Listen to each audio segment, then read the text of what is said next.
la la la la la. Ping pong diddly dong. Welcome to the Hot Funny Meme Show. Energy.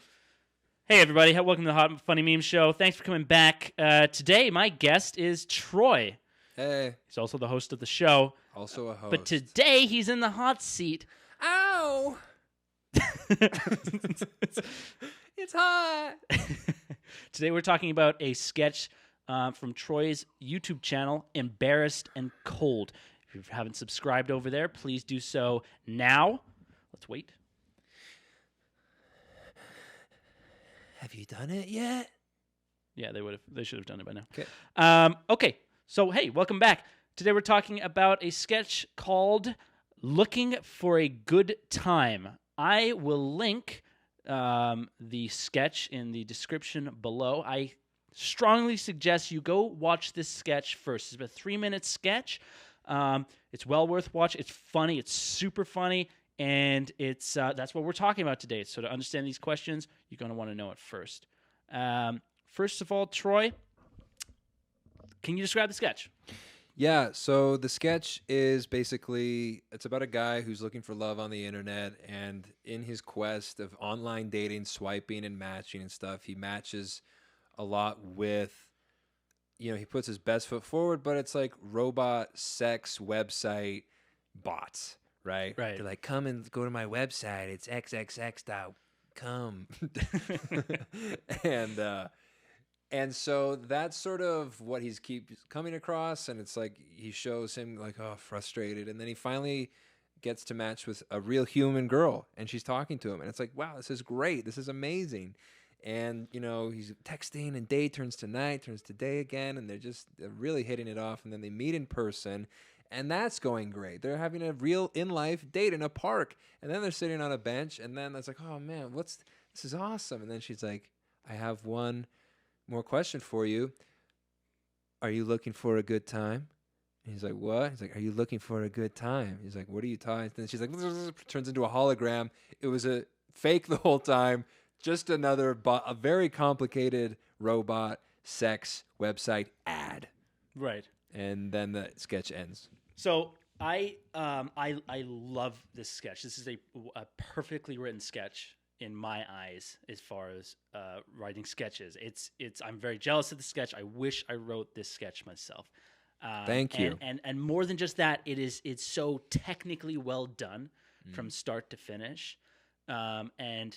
And I really want to jump into a lot of like the technical kind of tricks that you used on this sketch, because what's brilliant about this sketch and about this concept is when you're creating a sketch,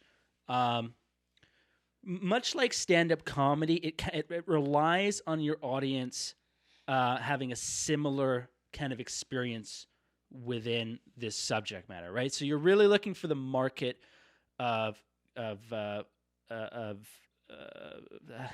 audience. Yeah, you're really looking for a market of people that can relate Yeah. to this. And dating on an app, and I personally have experienced this more times than I can remember, that being it's not a real person on the other end of the phone. Yeah. It's a bot. Yeah. So a huge audience of people that can relate to this, right? Yeah. So you're really kind of nailed. And I haven't seen anything even remotely like it, which is amazing. So nice It's such a great sketch. Please. Nice. Even if you don't watch the rest of this, go watch this sketch. Embarrassed and Cold, Looking for a Good Time. Link in the description. The number 4. So I've got some questions. Yeah. 6 questions. By the way, here. thank you, though. Thank you. You're so nice. That was such a nice. I feel so full of joy and compliments. You're so nice. I should say it makes me sick that you did it, because I'm so jealous of this sketch. I want to kill you. You are. I hate that you did it and I didn't do it. That makes sense. So you take the compliment, Okay. but know that I am, the apprentice looking to kill you at some point. That has offset my awkward feelings of too much praise. So thank you very much. Yeah, no, absolutely. And your hair looks weird today. Thank you. Moving on. So first thing, right out of the All right, what's the first question? My first question, it's about the start of this sketch, which is the character is in his apartment and he's texting these matches on this app, and you're seeing the text message as it's coming up. Now, you've seen a lot of this, or I have, in kind of recent filmmaking and shows on Netflix. They've seen this kind of like pop up of what's happening on the phone. Yeah. I find it really interesting. I'm sure that there are sketch people out there that are just starting out that would sell that concept and like, I can use that. I've got an idea for that. So where is that program located? Is it easy to use? Yeah, it's just Pixel Film Studios has this plugin for Final Cut Pro, which is what I use, and basically it's relatively easy to use. A short tutorial would help you figure it out. It's not quite so simple as maybe you would want it to be, but with a short tutorial, very easy to use, and I think it's a cool effect. What is the process? The process is, it's basically like you're layering on top of, so each part of a text conversation, each of the messages in that would be its own separate, I guess it's like a moving image. And the way that the plugin works is that it's kind of cool because as each message comes up, it will come up with it. So it moves the conversation up. And so then you have to layer all those on top of each other. So if you have a 10 message conversation, it's going to be 10 lines of these layers on top of each other, on top of the footage. Right. In the timeline of Final Cut. So it's a little tedious. A little tedious, yeah, but I think I think there's no better way to depict texting other than just filming your phone. Right. That's another way, but also sometimes you can't orchestrate, sex bots texting, your messaging, right? Right. So you have to, this is a great way to have messages, to have conversations that have never happened. Right. And you used actually the same effect in autocorrect. Yeah. Autocorrect. Yeah. Yeah. I got it for that, actually. Right. And then I was like, I got to use it at least one more time. Right. And now I have. Do you remember the name of the plugin at Pixel Film Studio? I do not. It's got to be something like text effect or text messaging effect. Right. If you search on Pixel Film Studios for messaging, you would find it. If we can find quickly. it, we will put a description. A link to it in the description, assuming we can. Assume we can't. We don't do much. This is hard enough already. Next question is your use of angles at the start of the sketch. Now, I think that you are, as opposed to me, at the very least, very generous with how many angles you like to use. And I mean that in the sake, for the sake of the audience, you are very generous and you're very creative with your angles. And at that start of the sketch with each person he's texting, it's a new angle. Yeah. It's kind of and it switches quite rapidly too. Yeah. So can you speak to kind of why you choose so many angles and why you think of an angle to use such an angle? So one thing that what you're describing is with the different angles, what you're partly trying to convey with that is the passage of time. So with each different angle, in one place he's in the kitchen, he's on the couch, then he's laying down on a different couch. I have many couches in my apartment, so I could do that.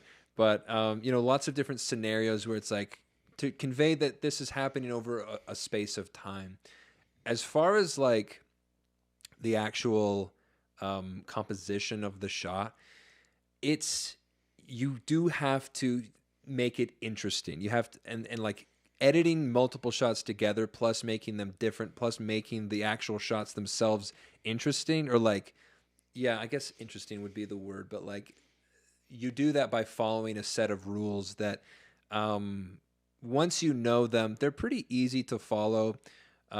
We've spoken about this before, but Martin Scorsese is this master at using angles and movement, dynamic camera movement, good frame composition to take something that's very simple, very mundane, and to make it interesting to watch. So, like, for instance, and we talked about this before, but like Robert De Niro sitting at the bar in the scene in Goodfellas when he's thinking about like, oh, I could like kill everyone that I know that was part of this job so I could have more money. That whole shot, see, that whole sentence I said, he never says that. Right. We just see him sitting at the bar like this and the camera's like moving in on him. It's a simple, and of course, like his acting is incredible and he's one of the greats and everything, and he can portray a lot with very little.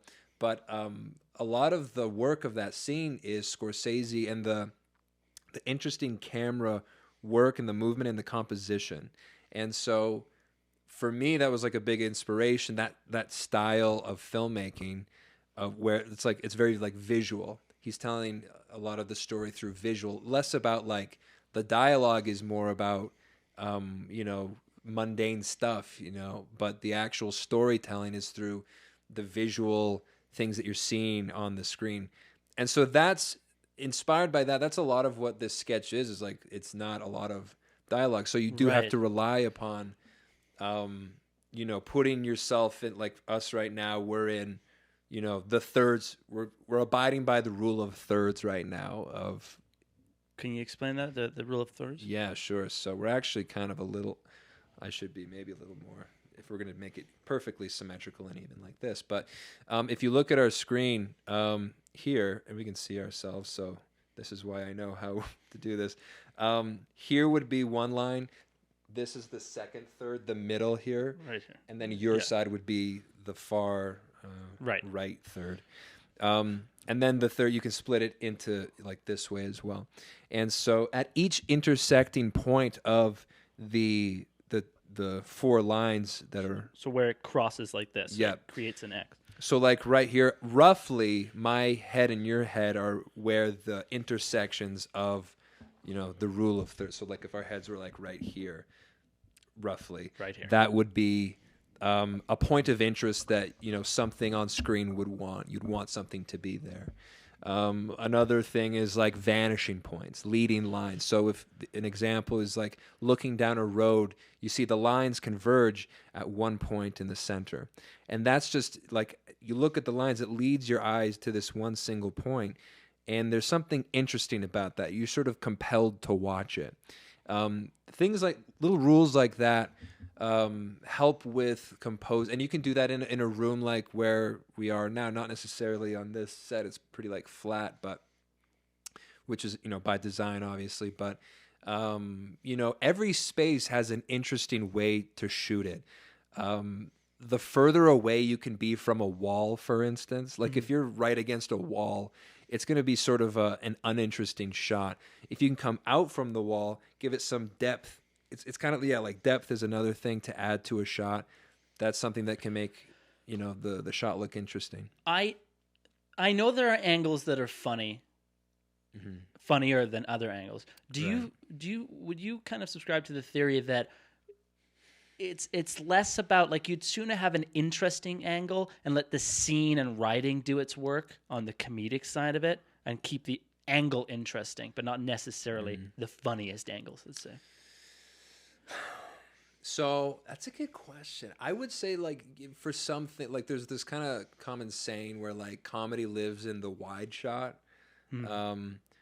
where a lot of, like, there's something about the edit, and like this comes down to timing as well, but like editing and like timing, editing and stuff. I think editing is very, very important in making something funny. In terms of, and I guess you're talking about angles specifically, though, right? So, yeah, I don't know. I think it really is specific to the thing that you're trying to do. I think that if you're really deep, like imagine, and this is an example maybe that we could use. So imagine that we're talking back and forth. You might use a close-up on you, close-up on me. And as the scene gets more intense, maybe you're getting closer on each of us.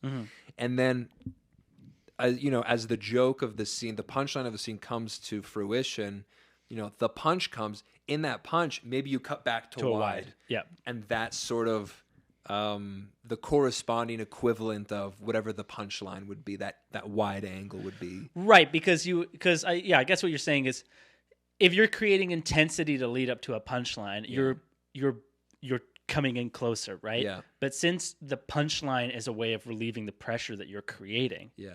you snap back to what? So you're doing the reverse of coming in. You're pulling back now Yeah. to reveal, to relieve that pressure like very quickly. Yeah. Right. And to show more of a subjective viewpoint would be like my point of view looking at you. So it would be like the camera would be like looking at you. Like the closer in you get, it's getting more and more subjective, right? Right. From the viewer's perspective, they're getting sort of in the mind of the other person, right? Right. To look at it like the way that we're framed right now is a very objective viewpoint. It's just the two of us were sitting here. You see exactly what we're doing. Right. And so I think that like switching from the subjective like viewpoint to the objective, it's like this is what I think is happening versus this is what is actually happening. Right. That's sort of a joke structure all on its own. Yeah. And so to translate that into, angles and shots and stuff, that's, I think it works really well with visual storytelling and visual filmmaking and comedy. So there's a wonderful scene. It's one of my favorite angles, kind of in the sketch, where you finally, the character has finally found someone that's real, and they're talking away, and they're really excited, and they're on they're outside on a balcony, and it switches from they're talking, then it switches from day to night in an instant. Yeah.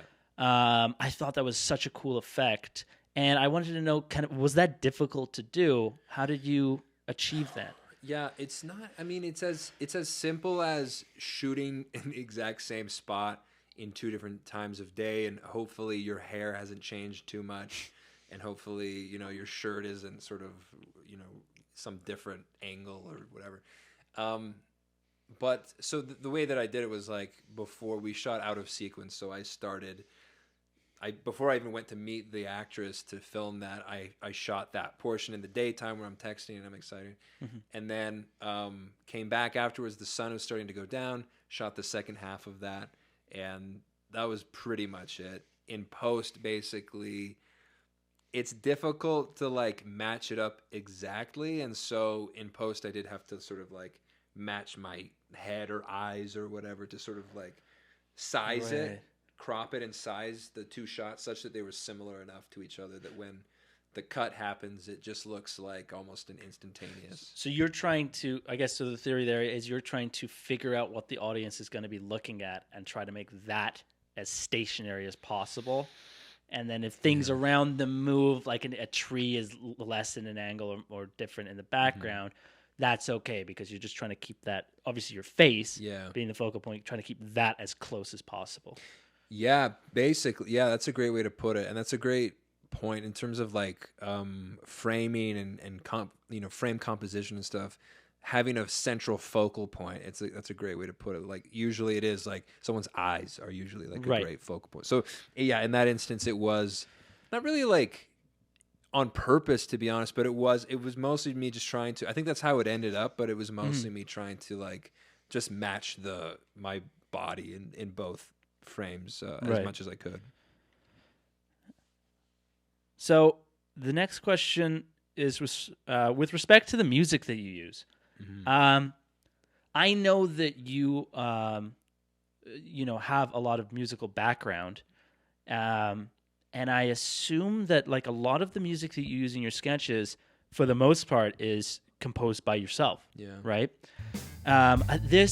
If you watch this, you're going to notice that this track at the start has this very kind of like, it's a few notes and it's very, there's not a lot of peaks and stuff. It's this kind of continuous, and it helps kind of set the mood, right? So I guess the question to you is, how do you pick your music? How do you, what's your system for creating music in your sketches? Well, yeah, it's a good question. I feel like I have a few thoughts on this. Well, first of all, like you said, for this one I did write the song for it. I've done it with. I like to sometimes The right music isn't stuff that is really my specialty. I play the guitar, the bass, and then I throw it on top of a pre-recorded like drum loop from Apple, like GarageBand or whatever.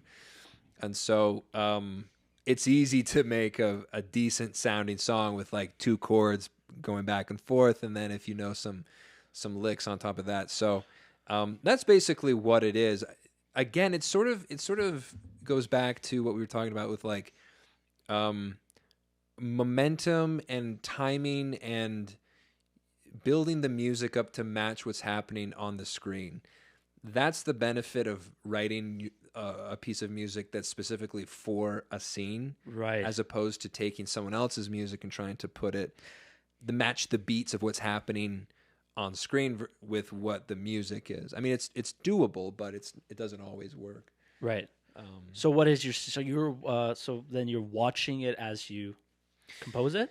Yeah, so what I did with this one was like I finished editing it, and then I took a music-less version of that, put it into Logic Pro, and then I basically just sort of played in time. Like you'll notice like it starts and then it ends kind of at the perfect time, and that's Right. because I was watching it and like practice and having to do it a few times. But yeah, the other thing I would say about like music choice is that there's something really magical that happens when you put music with film. Like it really is this beautiful combination of these two separate mediums that magnify each other when you put them together, I think, Yeah.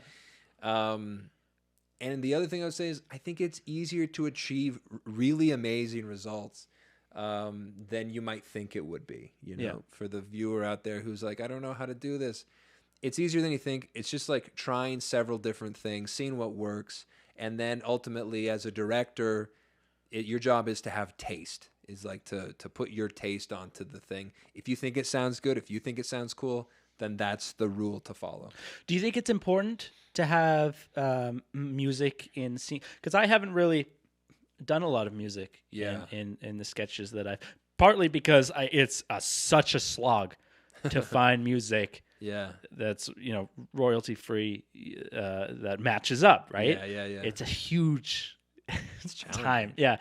So and I know you wouldn't criticize me not doing it necessarily, but do you think it's a big part of it, like having some kind of Just having some music in Yeah. the background. Here's the thing with music is part of what's happening in this particular sketch. So to answer your question, no, you don't have to have music, and sometimes the scene does not call for music, right? Right. There's something in the silence between two people Yeah. talking and not talking and sort of like hanging in those moments of that silence that's very important, that if you were to put music there, it would sort of diffuse the tension of the scene in a way that maybe you don't want to. Yeah, you almost never do it on dialogue, but Yeah. during transitions of walking or non-spoken, Action, you yeah. like to add you add music there. Yeah, that's like another Scorsese thing, and really like a common film thing is like you have, when you're showing action, music is something that helps to sort of manipulate the emotion of the viewer. It helps cue them as to like, what is the feeling that you should be feeling, or what is our character feeling in this moment as he's doing this thing. Right. So music is good for that. Whereas like with words, you don't necessarily need it. Sometimes you want to have it, but yeah, it's sort of context dependent. So the last scene of this sketch takes place on a bench, and you've got your the actress and yourself on this bench, and there's again this comes back to angles that you choose, and one angle in particular, you start with a wide shot of you both on the bench, and then it moves to a kind of a full body angled shot. I don't know if you call that a medium. Yeah. Shot of the actress for a single line. She says, Well, I guess there's only one more question to ask. and then what it does is it cuts to, and then it's your reaction of what's the question, right? And then from that point, it's kind of close up, shoulder length, back and forth from that point. my question to you is, so from my experience so far in making sketches, I'm very much like I'm going to get what I need, and I'm not. Again, it comes back to like how generous you are with your audience and what they should get to see. There's this angle, you don't use it again, and I just wanted to know why you chose to have that angle there for that moment. You know, like, it's interesting to hear you even ask that, because for me in the moment, I didn't even consider that was the only time we used that particular angle, or that it, like, for you would even have any sort of special impact. For me, it's like on the day of shooting, you're getting these different angles, and it's good and it's smart because you want to get coverage, right? You want options in editing in case, like, in one take they burp or something, or in another one they don't do it quite how you want them to. And so I'm always optimizing for performance, right? Like, I don't really, whichever angle had the best performance, that's the one I would have chosen. Right. And so I think it's like a happy accident that it happened to be this sort of unique shot. It really does work now that you say that. I'm like, oh yeah, it's because it's a pivotal line where it's like there's only one more question left. It fits that it is sort of a singular shot, but it is an accident, and I am mostly optimizing for whatever the best performance is. Do you think you'd take that away with like kind of knowing that now? Would you try to, moving forward in your sketches, have more angles like that? Yeah. So, yeah, definitely. Like, I would, as a filmmaker, my goal or something I want to improve upon, especially now after this conversation, is like using angles in a more conscious way. Like, I do try to do it, but sometimes you just, like, something works in one angle, and then in editing you find something that works, and there you go. It would be really nice to be like, here's exactly what I want to happen with the angles. I want to be, like, really close up to get a sense of, like, right, like inner turmoil or something, you know. I would love to get better at that, but but also this whole process it's such a plate of spaghetti, you know. You work with what you got. And then I heard this great thing once that was like, you write a movie 3 times. You write it on the script, then you write it when you're shooting, and then you write it when you're editing. Right. So the last question I have, it's probably I love this effect. It's the kind of the hologram effect of the actress at the end, where she is revealed to be just another kind of fake thing, a cruel joke. Yeah. It's the part of this sketch. It's the idea, because it's the big punchline. It's the idea that I'm so jealous about, is this. And the effect just lands, man. It's so perfect. It looks like it was done, like you had to kind of give it out to, like, some private company that does, like, Hollywood effects. Wow. How on earth did you do that effect? So, yeah, I was just going to say, the whole sketch is like a big setup to this one punchline. Like, the whole thing is like one joke, and that's the punchline of it. Yeah, so how do you do it? It's basically, to get into the nitty gritty, you have to film. I think it's like a good example to use. So I'm actually going to, like, use our set right now as an example of, like, how to do it. I was going to, like, see if I could just, like, talk through it, but I think it actually is instructive to show you. So first of all, what you would do is the actor has to leave the frame. So now you've got a plate shot of this, right? And so you would like give us a little, like, act like I'm sitting right there. Okay. So I'm still talking to you. Obviously, you can see that, like, I'm turning invisible right now. You know, whatever. So now we have this footage, right? And then now we have to come back and we have to do the exact same thing again. So it's like, oh, you can see me. Obviously, you can see that like right now I'm turning invisible, Right. that sort of a thing. So we've just replicated the exact same sequence twice. Now, the next part gets into like it's mostly editing where you're taking the two shots that we just did, one where I'm not here and one where I am, and you're layering the one where I am in the shot on top of the one where I am not in the shot. Okay. And then you're adjusting the opacity of the top shot such that like it's more opaque than the bottom one. And it creates this effect effectively that would look invisible.